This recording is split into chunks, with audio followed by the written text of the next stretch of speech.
This is the concept-grasping magical genius. Let's get into it. It all kicks off on a dark and stormy night. Classic. When a woman and a kid roll up to the Tungtun shelter looking like they just lost a fight with the weather, asking for a room. The owner takes one glance at them and goes, "We're full," which is universal landlord speak for "you look broke, get lost." Helen, a woman clearly familiar with this routine, doesn't even argue. She just slides a single silver coin across the counter, and the owner does a full 180-degree, like someone flipped his personality switch. Suddenly there's a room available. Suddenly he's hospitable. Funny how that works. He leads them to a room, says he'll handle the rules and fees tomorrow, and dips. Helen thanks him on his way out. Ever the diplomat. The second they're alone, the kid asks the question every guardian dreads. Where are my parents? Helen hesitates hard, then goes with the classic move. Go to sleep. They'll come tell you. And we, the audience, immediately know that ain't happening. Sis is buying time, and we all know it. Cut to later. The kid's asleep, and Helen's sitting in a chair next to him, coughing up blood and barely able to speak.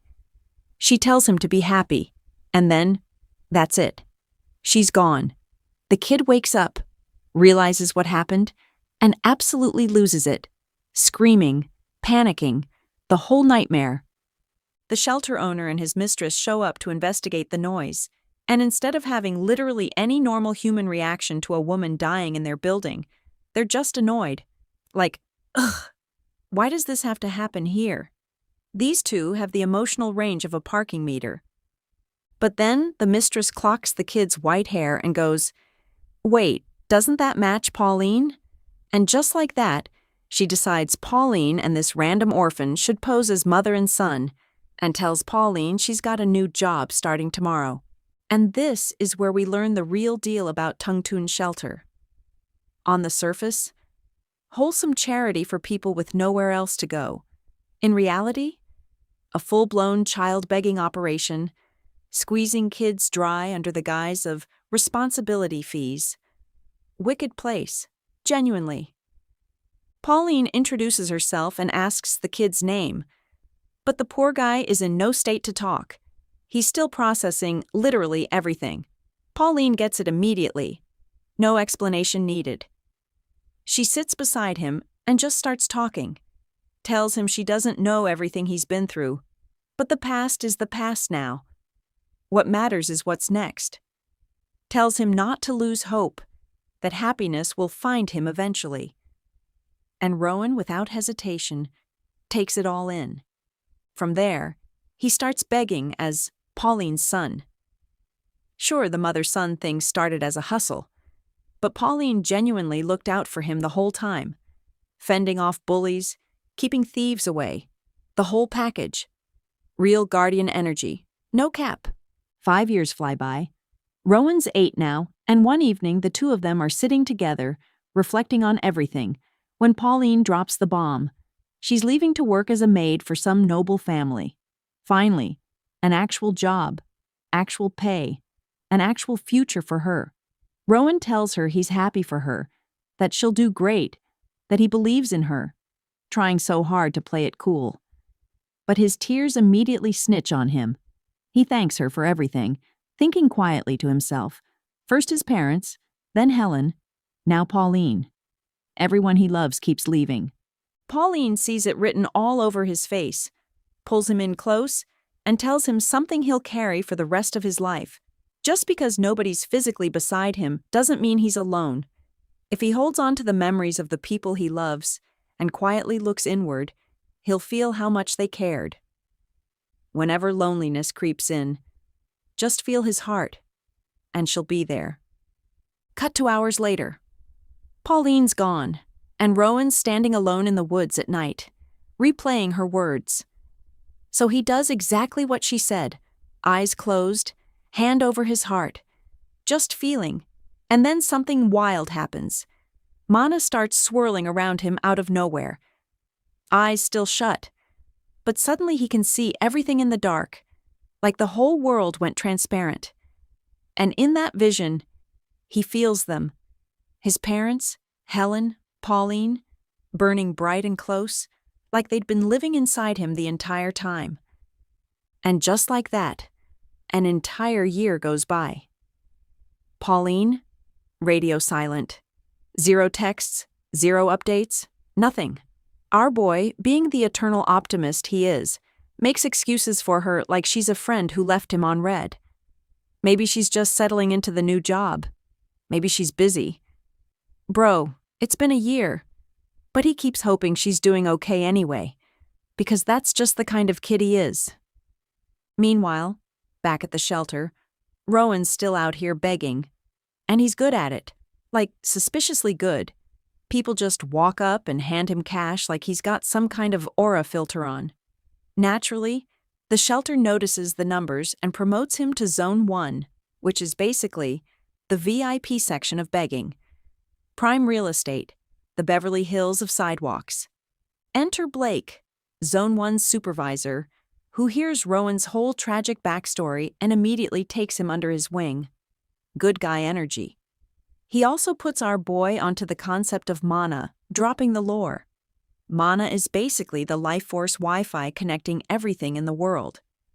Everyone's passively absorbing and exhaling it without even realizing, like background radiation. But make it magic.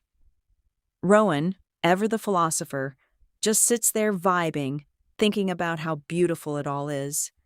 Blake also mentions that with enough training, people can actually use mana, cultivate it, shape it, weaponize it. Then he tosses in a warning, mana in the wrong hands is dangerous. Rowan nods along, but inside, he's already 5 steps ahead, quietly clocking everything. Cut to the streets. Some women walk by, throw money at Rowan without even being asked, and walk off feeling like they just did their good deed for the week. Classic. While collecting his daily bag, Rowan's also running mental gymnastics, training himself to see both the physical world and the mana flowing through it at the same time, basically trying to play 2 YouTube videos in his brain simultaneously. After a lot of practice, he starts getting the hang of it. Blake swings by, takes one look at Rowan's overflowing donation box, and is genuinely stunned. Like, bro, did you rob a bank? Level surprised. He warns Rowan that success breeds jealousy, that some people out there just can't stand seeing others win, and tells him if anything ever feels off, report it immediately. Then Blake heads back to work, completely unaware that something off already happened, because Rowan already spotted it. A weirdly bright, dense clump of mana lurking in the crowd. Not normal. He files it away and keeps his guard up. Later, his begging box fills up, so he heads back to base camp for a fresh one. Standard errand, nothing crazy, until he notices hooded figures with that same glowing mana trailing him through the alley. He clocks it fast. He's surrounded. So he does the only reasonable thing an 8-year-old can do. He runs like his life depends on it, because it does, heading straight for Blake. But deep down, he knows he's not going to make it in time. And then, salvation. A familiar voice calls his name. Blake comes flying in, scoops Rowan up like a running back picking up a fumble, and starts parkouring across rooftops to escape. While literally being chased through the sky, Blake gives him the most important instruction of the entire chase. Don't drop the coins, or we don't eat tonight. Priorities, people. Blake glances down expecting a terrified, crying kid. Instead, Rowan's got this 1,000-yard stare going, completely checked out. They make it back to the shelter. Blake rounds up all the other kids for safety, tells Rowan to rest, and even has to flick him on the forehead to snap him out of it. Blake reassures him those guys won't be able to follow them here. All good. Nothing to worry about. But here's the plot twist. Rowan wasn't frozen from fear at all. His brain had just exploded with information. Watching Blake move at full power gave him a front-row seat to how mana actually flows through a body during movement, how it surges into the legs before a jump, floods the arms for strength, and bursts outward with every rooftop leap. He watched it all in real time, like slow-motion replay footage, and cataloged every single detail. So the second he's alone, he tries it himself, breathing in mana, circulating it through his body, condensing it, prepping it to use on command. And just like that, our boy cracks the code on mana manipulation, and he is itching to test it out. And that's all for today, folks. If you're already invested in Rowan's journey, and let's be honest, how could you not be? Smash that like button, subscribe so you don't miss the next part, and drop a comment letting me know what you think about this one.